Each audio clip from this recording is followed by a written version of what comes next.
Wow, that random ramblings video did surprisingly well. I was worried ponies were gonna hate my statements contradicting the norm.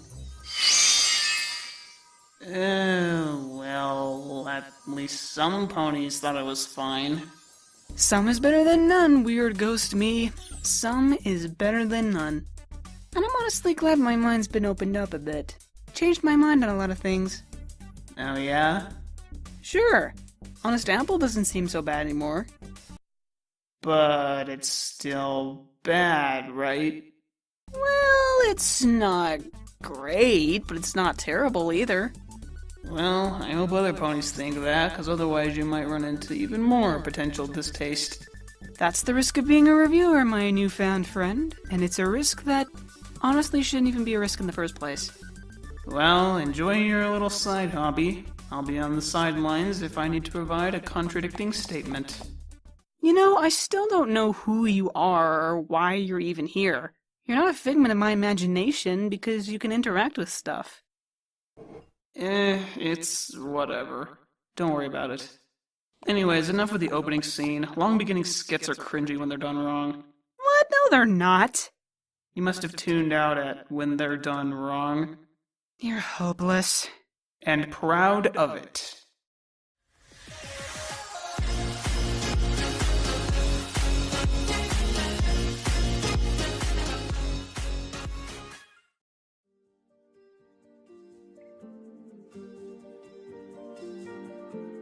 I remember back when I first watched this episode and remembered the bitter taste it left behind, but upon a second viewing, especially given my more recent views on the topic of criticism and how it's perceived and delivered, I can honestly say this episode isn't terrible. Granted, there is one fundamental flaw I think stands out with it, and that's AOG's lack of knowledge on the topic of fashion. Now, giving criticism on attitude is slightly different than giving criticism on art or other forms of work. Oftentimes, criticism on attitude is based on morals, common sense, and law, and we base our criticism off these things when addressing individuals who we think are doing things morally wrong or just unintelligent. With criticizing art, it's harder because you have to not be ignorant on the topic being discussed. Granted, this is the same with providing evidence to arguments about pretty much anything, such as citing a source, which to some degree requires research and thus newfound knowledge on the topic at hoof, but knowledge is a huge booster when it comes to criticizing art, and depending on who it comes from, it might not always hit the mark. A professional digital artist is technically more qualified to give constructive feedback than any random Joe, sure, but this doesn't mean the Joe isn't worthy enough to give it, nor does it mean his criticism should be disregarded. Who knows, they might say something of interest. The moral of Honest Apple is very hard to land because of the general complexity of criticism and giving it. It's easy to hate Honest Apple because we might view AJ as an ignorant, insensitive jerk who disregards the choices of fashion designers. But one particular scene of the episode sums the conflict up entirely. Applejack, why are you so angry? It's just Strawberry's honest opinion. What's wrong with that? Well, that's fine if she doesn't like them, but if she knew how hard we worked to make our apples perfect, maybe she wouldn't be so mean about it. Oh boy. Let's hang on to what AJ says for a moment. Well, that's fine if she doesn't like them, but if she knew how hard we worked to make our apples perfect, maybe she wouldn't be so mean about it. Oh boy. This is where I think the episode misses the bullseye. I discussed throughout my video on criticism that the tone and the general harshness of a critique is often what causes people to disregard its validity. What this episode basically said was, cupcakes only, no vegetables.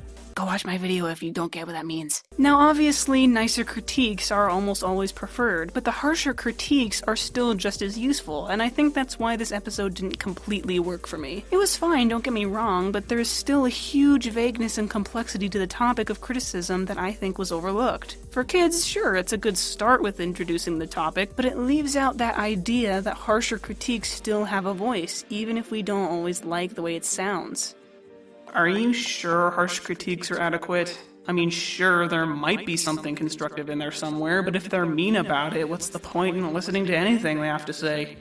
Because the fact that there is something there is beneficial. It's hard to disregard the personal parts of a critique like name-calling, but I honestly think that if we dissect a critique, take away the criticism and points made, and leave the rest to rot, we wouldn't mix up harsh critiques for mean-spiritedness and a desire to simply break others down. If you want my more extensive thoughts on this topic, go watch my Random Ramblings video. I cover pretty much all my bases there. Now trust me, the moral isn't bad, it's just unfinished. There's a lot more to criticism than what they covered, and I would have liked to see a bit more of this extension on it if there would be time for it. Heck, make an entirely different episode on it, I'd watch it. I don't think AJ was in the wrong because she did what she was instructed to do, and her critiques were, in fact, valid. Heck, I agreed with a few things on her critiques. This is another point I covered in my video. Perception. The designers were discouraged because of how they processed AJ's criticism based on her tone. In this case, both sides need touching up. AJ needs to word her critiques differently, and the designers need to be more focused on what AJ is saying instead of their feelings. Sure, the tone of your delivery matters, but so does the thickness of skin and the ego of those who are receiving the critique. Of course, there were some cases where I was annoyed with her, like the buttons and feather hat, and obviously calling someone's passion ridiculous is pretty bad. There's a difference between having a different tone and saying something that can't possibly be seen at a different angle. So, what about opinions then? Are they valid? All opinions are valid. Critiques can contain opinions, but opinions can't act as critiques. In order to critique someone, you have to provide reason for what you're saying and should provide research to back it up. Opinions don't require this because they can be based on something beyond fact, like emotion or beliefs, but it makes them stronger when you have research.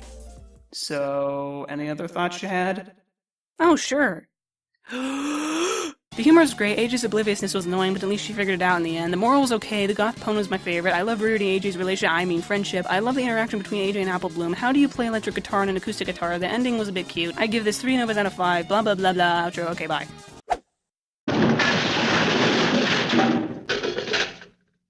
And she passed out. Lovely.